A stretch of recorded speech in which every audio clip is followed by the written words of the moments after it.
अयोध्या के परिक्रमा मार्ग पर जिला प्रशासन की टीम जमीन व भवनों के अधिग्रहण को लेकर उनके स्वामियों से संपर्क कर रही है। मुआवजे की दर को लेकर अपर जिलाधिकारी प्रशासन अमित सिंह ने बताया कि 5 कोसीय व 14 कोसीय परिक्रमा मार्ग के चौड़ीकरण में मुआवजे को लेकर रामपथ के नियमों का पालन किया जा रहा है। उन्होंने बताया कि यहाँ सर्किल रेट तय है, जमीन पर सर्किल रेट का 2 गुना दिया जा रहा है। अगर भवन में बाउंड्री वॉल है तो 4,000 रुपये स्क्वायर मीटर, टीन शेड है तो 6,000 व आरसीसी है तो 15,000 रुपये स्क्वायर मीटर। अगर नजूल की पर्चाशुदा भूमि है तो मकान का रेट दिया जाएगा। अगर पट्टे की अवधि समाप्त हो गई है तो पुनर्वास हेतु 1 लाख से 10 लाख की धनराशि दी जाएगी। 21 मीटर की सड़क में ये प्रयास किया जा रहा है कि ज्यादा से ज्यादा सरकारी भूमि का प्रयोग हो, कम से कम अधिग्रहण व तोड़फोड़ हो। परिक्रमा मार्ग पर पेड़ों की कटान हेतु समिति बनाई गई है। ये समिति निर्धारण करेगी कि कौन सा पेड़ काटना है और कौन सा नहीं, जिससे परिक्रमार्थियों के विश्राम के लिए पेड़ बच सकें। जिन भूमि का विवाद चल रहा है उसमें रामपथ के अनुसार सहमति के आधार पर अधिग्रहण किया जाएगा तथा पैसे को होल्ड कर दिया जाएगा। जो मुकदमा जीतेगा उसके खाते में धनराशि दे दी जाएगी।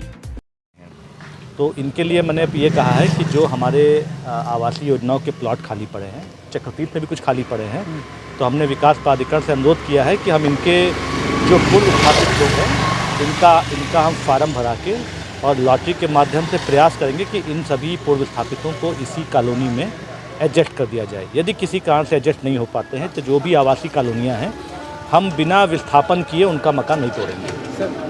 हमारी प्रॉब्लम यही है कि चूँकि जो टारगेट हम लोग को मिला है कि हमें इस समय आप देख रहे होंगे रामपथ में बड़े वाले पाइप पड़ रहे हैं। हमारी डक्ट लगभग 22 किलोमीटर से ऊपर बन चुकी है। हमें 26 बनानी थी, 22 से ऊपर बन चुकी है। अब हम जो बीच में हम पानी का पाइप डाल रहे हैं वो इसलिए डाल रहे हैं ताकि जो भी बरसात का पानी है वो इन पाइपों के माध्यम से नीचे से निकल जाए ताकि रोड पे कीचड़ ना हो। इसीलिए पूरे रामपथ पे एक साथ काम चल रहा है और प्रयास यही कर रहे हैं कि अभी हमारे पास 10 दिन है। 10 दिन में हम जो है अपना पाइप डाल के उसको इस प्रकार कर देंगे कि पानी जो है वो पाइपों के माध्यम से नीचे सर्कुलेट हो जाए। लेकिन सर देखिए अब ऐसा है कि यही समय है जिसमें सीवर भी पड़ना है, पाइप भी पड़ना है, डक्ट भी पड़नी है, पाइपलाइन भी पड़नी, सारा काम एक दूसरे विभाग से कनेक्टेड है।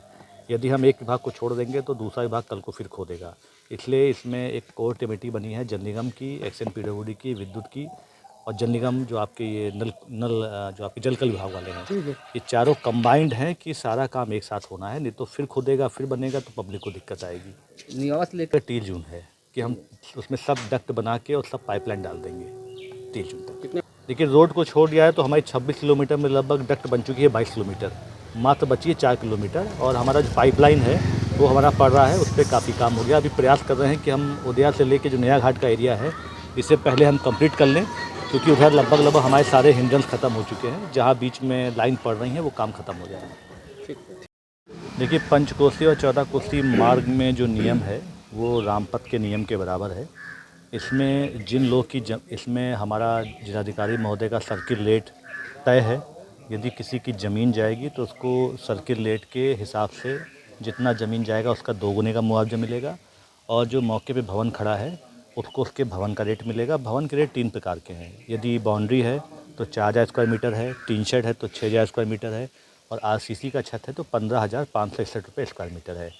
यदि वो नजूल की भूमि बना हुआ है और नजूल में उसका पर्चाशुदा है मकान तो उसे केवल भवन का बनाम मिलेगा, क्योंकि ज़मीन राज्य सरकार की है। यदि नजूल में पट्टे की ज़मीन है तो पट्टे की अवधि समाप्त हो गई है, तो चूँकि उनका जीविकोपार्जन प्रभावित होगा, मकान भी प्रभावित होगा, इसलिए उनको पुनर्वास की धनराशि दी जाएगी।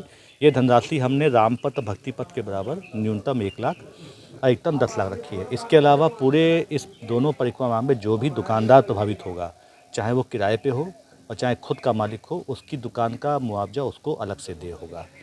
सर दोनों टोटल रोड 21 मीटर का बन रहा है। उस पर ये तय हुआ था मीटिंग में कि जहाँ कहीं भी हमको अगर हमारी सरकारी ज़मीन मिलती है तो हम प्रयास करेंगे कि सरकारी ज़मीन ज़्यादा बनाएंगे ताकि विस्थापन कम से कम हो।